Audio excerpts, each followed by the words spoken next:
So next we have a panel on empowering parents and students. We have Ben Whitney, who would be introducing Ben Austin in just a minute. But let me just give you a background of Ben Whitney, who began his career as an attorney and then spent over a decade in the venture capital field as general partner of the Gideon Hickson Fund. In 2005, Ben was nominated by President George W. Bush as ambassador of the Kingdom of Norway, where he served until mid-2009. Since then, he has dedicated himself to developing several nonprofits with a strong focus on education reform. Ben serves on the board of Minneapolis Foundation and Great Minnesota Schools and is board chair of MinCAN, the state's largest education reform advocacy organization. So I'll hand it over to Ben to introduce the other Ben. Great, thank you. Thank you. Welcome to you, Ben. It's great to have you here in Minnesota. I was going to say, if there are any other Bens in the room that want to come up and sit with us here, we can have a little club here. I don't want to spend a ton of time on your bio because there's so many things to talk. We have a short period of time, but it is relevant where you came from. I mean, you started as a lawyer.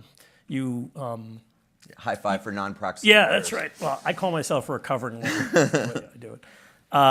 You worked in national politics, then you worked in state politics for the governor. You were an elected official at the Board of Education, and then have spent, 10 or more years working in more the nonprofit field to try to drive efforts to empower parents and children, and that's really what I want to spend our time on. But I want to start out by observing that the theme today was innovation, and one of the ways you drive in from innovation is innovation requires change, and in fact, a lot of the things we talk about in accountability are top-down attempts to drive accountability and change that way. And we've talked a little bit about that with the commissioner.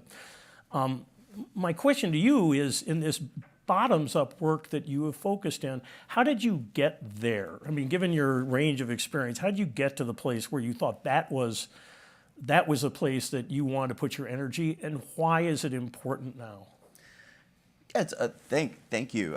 Thanks for having me. Thank you, Neil, for I can't imagine discussions like this in this building are all that normal, and that's a result of your leadership.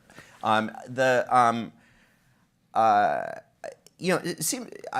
think when we think, first of all, about accountability, to your point, we think about it top-down and we think about it technocratically, that we want to establish metrics, we want to hold the bureaucracy accountable to hitting those metrics, and it's all a very insider game. And when we think about parent empowerment, a lot of the times what we really mean is parent involvement or parent engagement. What we really mean is asking parents to do bake sales, to volunteer their time in or out of the classroom. But we're not really talking about power. And I think about this politically. My really first job was working in the Clinton White House. And thinking about the sort of political incentive structures of the education system, I think in some ways our system is failing because it's not designed to succeed. That it doesn't primarily serve the interests of kids because it isn't really designed to. It's designed to serve adult interests, and we can kind of get into why, but I think that is the case. And so for me, I think parent empowerment, I'm a parent, I think parent empowerment is a good thing in and of itself, but I also think it's a tool to drive change like we're talking about, but from the bottom up rather than the top down.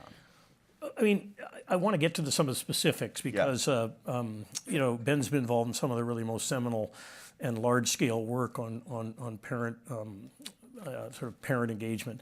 But isn't this just a confession of the failure of the system to actually do what it's supposed to do? I mean, the inability of districts to innovate and be responsive and to change, the inability of legislatures to actually, I appreciate the commissioner today, but I mean, and Neil pointed out, I mean, there's a lot of talk, but the lines have literally not changed, and I would suggest it's probably been true for decades, and yet, we do. So isn't it sort of just a result of a failure of our kind of almost our democratic system to force change?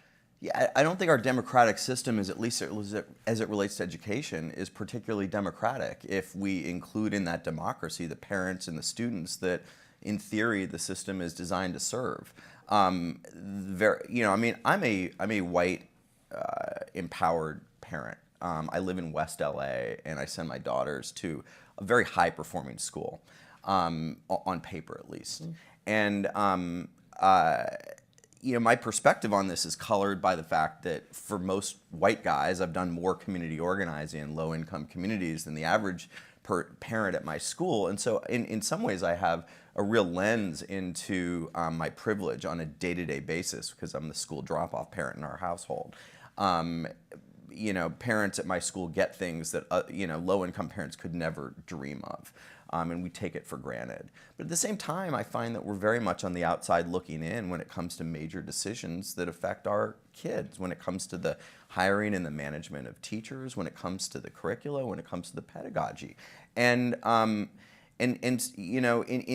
talking about democracy, it's a very insular world. I mean, even the conversations we're having in this room are laden with acronyms and data sets that regular parents, I think, don't really relate to, and it seems pretty far afield.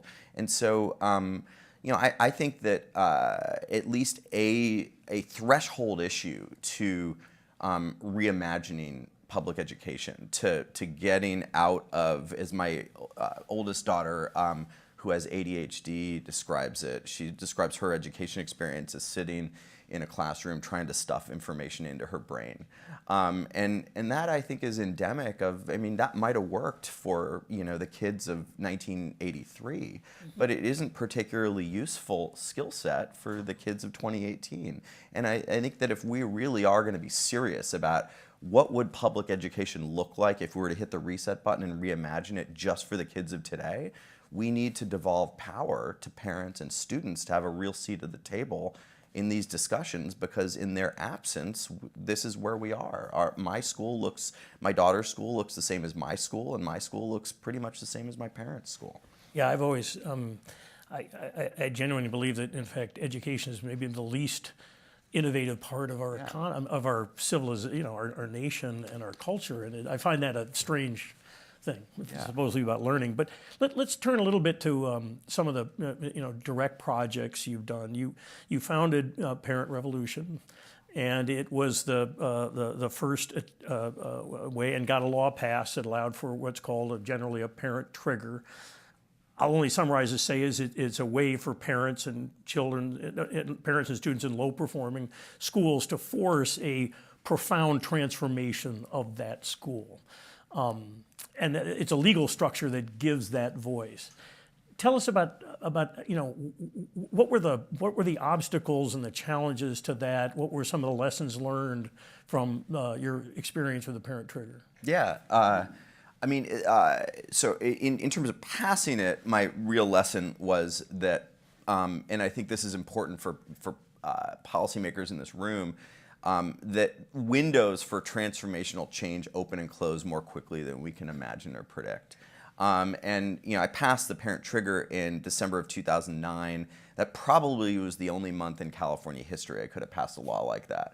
And it was because President Obama had proposed something called Race to the Top, that incentivized for about 11 seconds state legislators to embrace innovative education reform ideas, and even with that, it passed by one vote in both houses.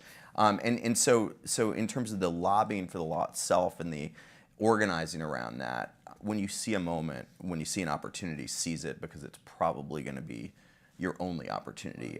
In terms of the implementation, I guess there were a few takeaways. Yeah. Go ahead. The Parent Trigger says that if a school has been failing for a certain amount of years, if half the parents at that school sign a petition, they can force, as Ben was saying, they can force dramatic change. They can either bring in a new principal, they can bring in new teachers, they can convert their school into a charter school that serves all the kids in the attendance boundary, or they can organize, collect the signatures and not turn them in, and essentially use it as leverage to bargain. On the implementation front, my perspective on it changed. I ran Parent Revolution for about 7 years, and my perspective changed from the beginning to the end of that journey. In the beginning, I was thinking about the law very much as a empowered white lawyer. The first Parent Trigger campaign was in Compton, which is a very low-income community in Los Angeles, and I came in and I said, look guys, your school is failing, here's a better charter school, look at this shiny new law, sign the petition, and essentially you're welcome. And we lost, and we probably should have lost, even though I think we were advocating for a better educational opportunity for kids. And it wasn't until I began to see the Parent Trigger not as a means to an end, but simply a way for parents to essentially unionize and have their own power, especially low-income parents, parents of color, undocumented parents, and that's when the law started to work, and that's when it became sort of a mandate for parents to organize and have a seat at the table and have real, actual power to sit with people that are traditionally powerful and say, look, we're going to turn our school around, but we can do the easy way or the hard way, but we're going to get it done. But what I found was that it requires real power doesn't come from a law, it comes from inside, finding your own power.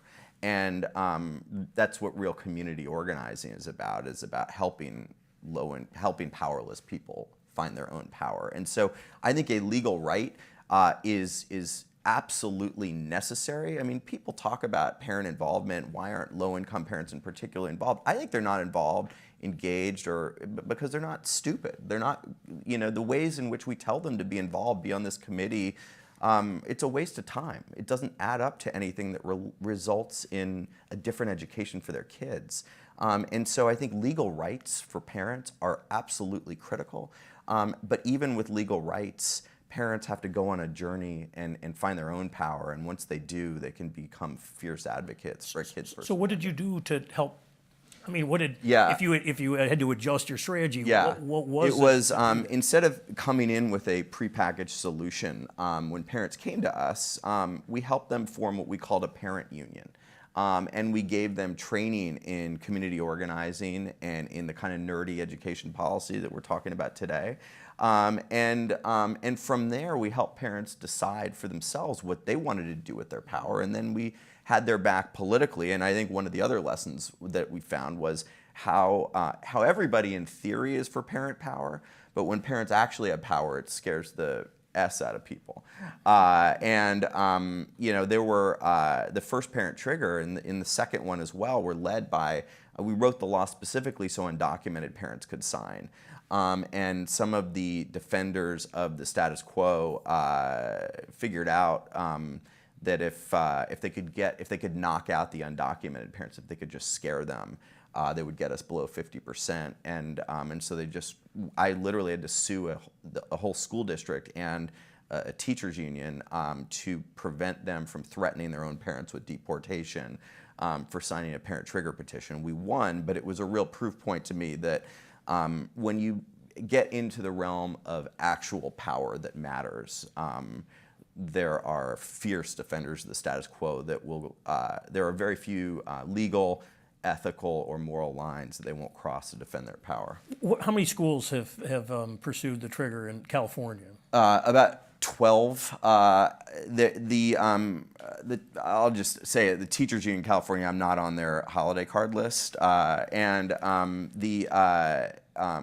so about 4 years ago, California actually got rid of our metrics that give us any ability to determine whether a school is Parent Trigger eligible or whether a school is succeeding or failing. We're actually changing that right now in real time in Los Angeles, and we're going to relink the Parent Trigger to it.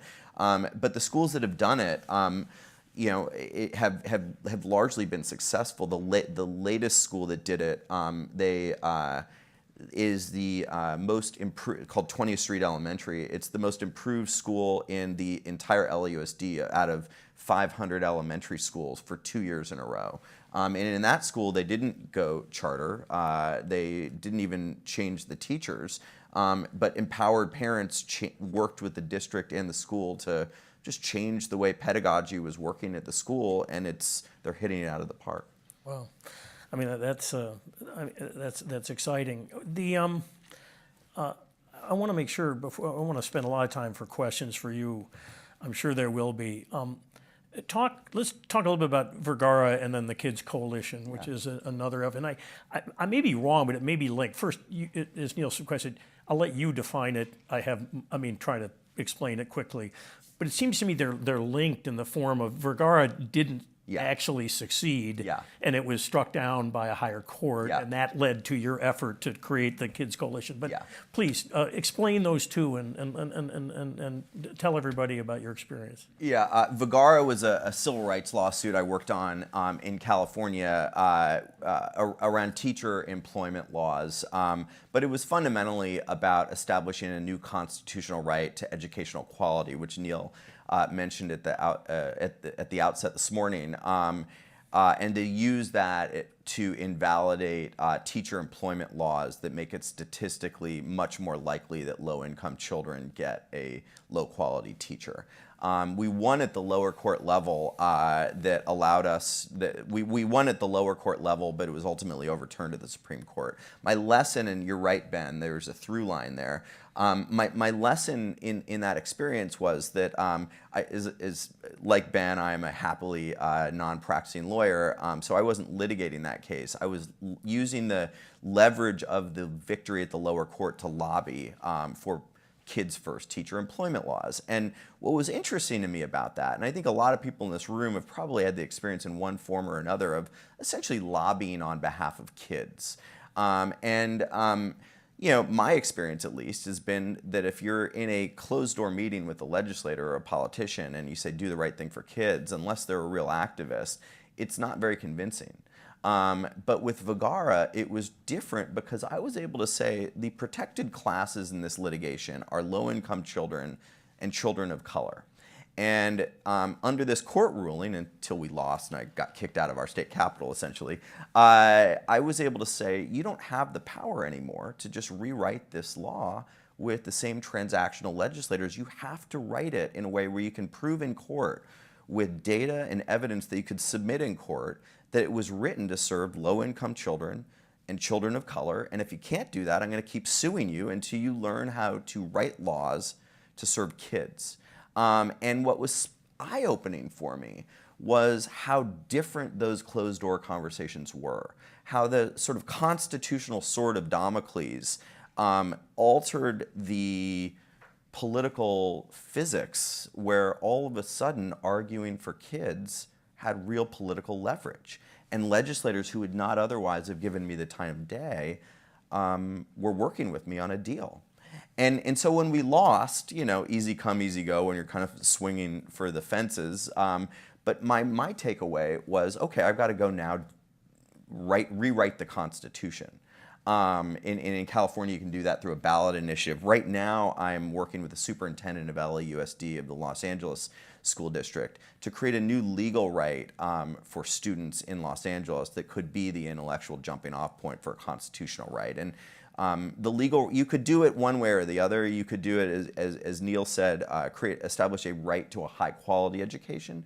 You can also establish students as a new legally protected class that would operate in a similar way as an equal protection protected class, and give parents the right to invalidate district policies that essentially don't put students first. And the Supreme Court, the U.S. Supreme Court, has a test for the establishment of a protected class, and it is discrete and insular minorities who can't defend themselves in the normal course of democracy. And they were, in that case, talking about African Americans in the South, that if a racist majority is constantly voting to take their rights away, even if you have the right to vote, democracy's not doing you too much good, so the Constitution has to step in and provide extra protections. And, in the case of students, in the case of education, students in many ways are a poster child for that test, that they can't vote at all.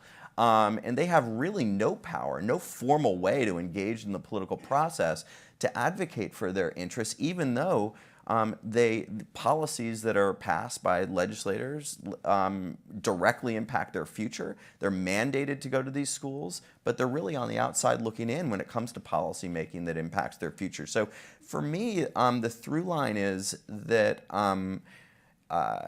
we need to alter before we think about technocratic policies, before we think about sort of tinkering around the edges, I think we need to rethink the underlying physics of the system itself, to alter the underlying incentive structures of the system, because I don't think it's currently politically incentivized to serve kids. That, I have a low mortgage right now because Neil and people in this building decided that they wanted to incentivize people like me to buy houses. So my mortgage rate is historically low.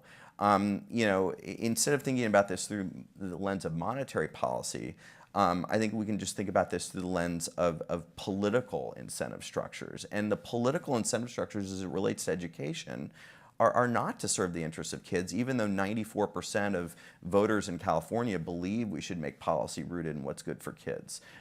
So I think that Parent Trigger for me was about altering the incentive structures at the grassroots level.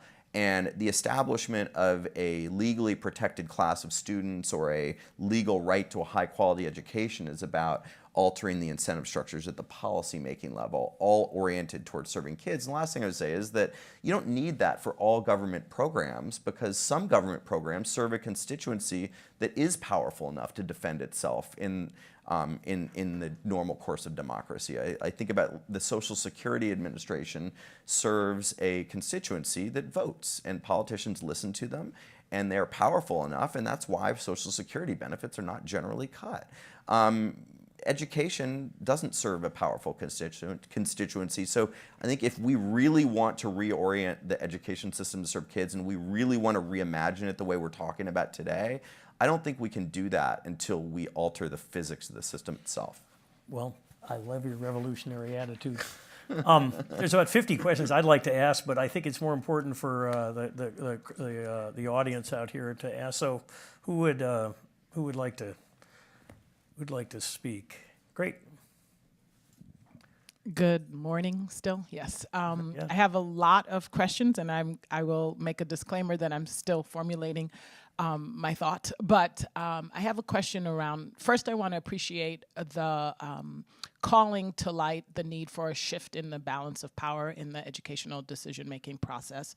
And I also want to acknowledge you explicitly talking about the specific parents groups and student groups that have the least power in our system, children of color, parents of color, American Indian parents, and really that when we think about interrogating the system and thinking about who actually doesn't have the vote, we need to be very explicit about who we're talking about in that scenario. I'm curious about, I think you hinted at it a little bit about what you discovered in this, but when we talk about empowering parents, and particularly for the communities that I called out, there are a lot of parents who don't want to be involved in decision-making that people who are trained and are experts in their field are expected to know and expected to do. And very often when we educate and encourage parents to be empowered, not only do we not do that well, for other reasons, but sometimes we also activate parents and get them involved and excited about decision-making that to some degree they shouldn't be making those decisions, and that if those decisions should happen, they should be in partnership. So I fundamentally believe, as a former district administrator, that the best decisions we make are those that are in partnership and that are informed. And I feel like there is this sentiment that there's a big, bad, ugly district with a lot of people like my former self and my current colleagues who are still there, who are intentionally trying not to engage parents and not to make the best decisions. And so my question fundamentally is, how do we really educate both parents and folks who are still in these roles to be in true partnership and to be making decisions that we wouldn't go into a hospital and have even well-informed patients make the decision on the actual surgery. Now, we would have the patient explain what the problems are, be in dialogue about the best course of action, but we would expect and in fact demand that the expert does what the expert is trained to do. And sometimes in our conversations, that's not what we're saying. We're misinforming parents about the decision-making, their level of decision-making. I hope I phrased that right, because I'm not trying to say I'm letting educators off the hook. But what have you learned in that exchange about the information that's required to support a real, true partnership and the best Great. decision? Thank you for the question. Yeah. Ben, what do you say? Yeah. Thank you. I really agree with your premise, and I think I've frankly been guilty of what you're talking about, which is creating an us versus them dynamic. I think the part of this is that when districts have traditionally engaged with parents, it's been, from my perspective, a little bit patronizing, because the districts have all the power and parents have very little power. But the flip side of it is that I think power, legal rights, political power, that's necessary but not sufficient. And once parents have power, the journey that I've seen parents go on is, and it takes time. It takes 6, 9, 12 months sometimes. But once parents have the power, they understand that they need to educate themselves about how to effectively use that power on behalf of their kids. And they have to go on almost an existential journey, because it's very, and again, I say this as a white guy, it took me a while to learn this. It's very difficult to exercise power, even if you have a legal right to it, if you've never felt powerful before. So part of this is effectuating a paradigm shift amongst both parents and district leadership to think about empowerment differently, and for district leaders to not see it as threatening, and for parents to see it as an opportunity and a responsibility for them to grow and learn about how to use that power effectively. And ultimately, I think it's a pathway where everybody can win if the goal is a kids first agenda. One of the things that, I mean, Colette, you mentioned this before when we were talking, is that some of this, it's not just a political problem, and it's very much a cultural problem in all those ways you talk about, how people talk and what kind of things they let go of and are willing to do. And I think that's a good thing to recognize. What else do we have? Any other questions? We got, okay. Thank you. It's really interesting. I mean, I work with Rick Hanishek, and I know you were involved. Yeah. I mean, there is a fear that I have, and this is just a comment, that the powerful movement in our country right now, which is at the grassroots, is not one which is going to be necessarily thinking about better education in a promising way. But I want to get at this constitutional right. I mean, Rick had talked about, comparing healthcare with education. So in healthcare, you have a lot of research, you find things that work, and then you can sue if doctors or hospitals aren't using the best practice. But it's not clear in education we've really identified best practices, in a meaningful way. Yep, teachers are important. We think smaller classes are better, at least in certain circumstances. Choice seems to work well in some circumstances, accountability maybe, and in others, getting rid of the salary schedule. But how would you think about putting this in place in a way that would be workable? Yeah, I mean, it's a longer conversation. I think I have a minute and 39 seconds. Right. But to your point, and to the point of the earlier question, we can't ask parents to run schools or teach in classrooms. Parents don't have that expertise. I don't have that expertise. But some of the problems with the public education system, at least as I see it right now, don't require a graduate degree. They require just common sense. I mean, we were talking in the morning session about empowering principals and the importance of principals as school leaders to bring their teams together and to create the kind of school culture that leads to success. But at the end of the day, principals can't hire their teachers. Principals can't fire their teachers. They can't reward their teachers. They can't lay off their teachers. They can't decide which teachers go to their school. I mean, that's a pretty difficult challenge. And so it seems to me that when it comes to how our public education system is run, when it comes to a kids first agenda, some of this does require a graduate degree. But parents, they know when they have a good teacher or not. And, the idea of must place teachers, it just doesn't make a lot of sense just from a basic common sense perspective. Nothing else in our society works that way. So, we should be able to challenge policies that just don't make sense as it relates to kids. And make reorient the education system to serve the interests of kids. And it's not an end-all be-all, but at the end of the day, it's at least a start. And as I said at the outset, I guess the last thing I would say is I used to be on the State Board of Education. I was appointed by a governor, Governor Schwarzenegger, whom I didn't support. I actually was a paid staffer on his opponent's campaign. So I was appointed to a powerful position where I didn't really owe anybody anything for it. And I announced on my first day that I wasn't going to talk to lobbyists, and I was going to just try to cast every vote as if it directly impacted my daughters. And I told the reporters to sort of play gotcha with me, to hold me accountable to that.